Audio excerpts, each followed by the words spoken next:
ସରକାରୀ କର୍ମଚାରୀଙ୍କ ପଦୋନ୍ନତିକୁ ନେଇ ଏକ ବଡ଼ ଏବଂ ଚର୍ଚ୍ଚିତ ଖବର ସାମ୍ନାକୁ ଆସିଛି। ପଦୋନ୍ନତିରେ କୋଟା ବା ଆରକ୍ଷଣ ବ୍ୟବସ୍ଥାକୁ ନେଇ ସରକାରଙ୍କର ନିଷ୍ପତ୍ତି ଦେଶବ୍ୟାପୀ ଆଲୋଚନାର ବିଷୟ ହୋଇଥିଲା। ପ୍ରଥମେ ଜାଣନ୍ତୁ ଏହା ଉତ୍ତରାଖଣ୍ଡ ସରକାରଙ୍କ ପଦୋନ୍ନତିରେ ଆରକ୍ଷଣ ସମ୍ପର୍କିତ ନିଷ୍ପତ୍ତି। 2020 ମସିହାରେ ଉତ୍ତରାଖଣ୍ଡ ସରକାର ସରକାରୀ ସେବାରେ ପଦୋନ୍ନତି ସମୟରେ SC/ST କର୍ମଚାରୀଙ୍କ ପାଇଁ ଥିବା ଆରକ୍ଷଣକୁ ହଟାଇବାର ନିଷ୍ପତ୍ତି ନେଇଥିଲା। ସେହି ସମୟରେ ପଦୋନ୍ନତି ଉପରେ ଥିବା ରୋକକୁ ମଧ୍ୟ ହଟାଯାଇଥିଲା। ଏହି ପ୍ରସଙ୍ଗ ପଛରେ ସରକାରୀ କର୍ମଚାରୀଙ୍କ ଆନ୍ଦୋଳନ ମଧ୍ୟ ଏକ ବଡ଼ କାରଣ ଥିଲା।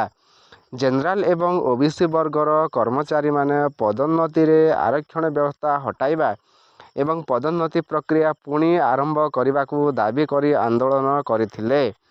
ସରକାରଙ୍କର ନିଷ୍ପତ୍ତି ପରେ ସେହି ଆନ୍ଦୋଳନ ଶେଷ ହୋଇଥିଲା। ପଦୋନ୍ନତିରେ ଆରକ୍ଷଣ ଦେବା ରାଜ୍ୟ ସରକାରଙ୍କ ପାଇଁ ସ୍ୱତଃସିଦ୍ଧ ମୌଳିକ ଅଧିକାର ନୁହେଁ। ସୁପ୍ରିମକୋର୍ଟଙ୍କ ବିଭିନ୍ନ ରାୟରେ ଏହି ବିଷୟର ଆଇନଗତ ସୀମା ଏବଂ ସରକାରଙ୍କର ବିବେଚନାଧିକାର ଉପରେ ଆଲୋଚନା ହୋଇଛି। ତେଣୁ କେବଳ ଗୋଟିଏ ରାଜ୍ୟର ନିଷ୍ପତ୍ତିକୁ ଆଧାର କରି ଅନ୍ୟ ରାଜ୍ୟରେ ମଧ୍ୟ ସମାନ ନିୟମ ଲାଗୁ ହେବ ବୋଲି କହିହେବ ନାହିଁ। ଉତ୍ତରାଖଣ୍ଡରେ ଏହି ନିଷ୍ପତ୍ତିକୁ ଦେଖି ଓଡ଼ିଶାରେ ମଧ୍ୟ ପଦୋନ୍ନତିରେ ଆରକ୍ଷଣ ସମ୍ପର୍କରେ ପ୍ରଶ୍ନ ଉଠିପାରେ। କିନ୍ତୁ ମନେ ରଖନ୍ତୁ, ଉତ୍ତରାଖଣ୍ଡର ନିୟମ ଆଉ ଓଡ଼ିଶାର ନିୟମ ସମାନ ନୁହେଁ।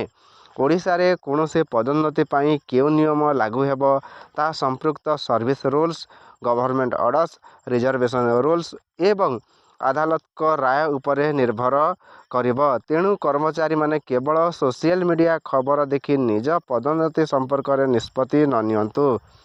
ନିଜ ବିଭାଗର service rule, seniority list, promotion quota, reservation roster ଏବଂ ସମ୍ପୃକ୍ତ ଗଭର୍ଣ୍ଣମେଣ୍ଟ ଅର୍ଡ଼ର ଯାଞ୍ଚ କରିବା ପାଇଁ ଅତ୍ୟନ୍ତ ଜରୁରୀ।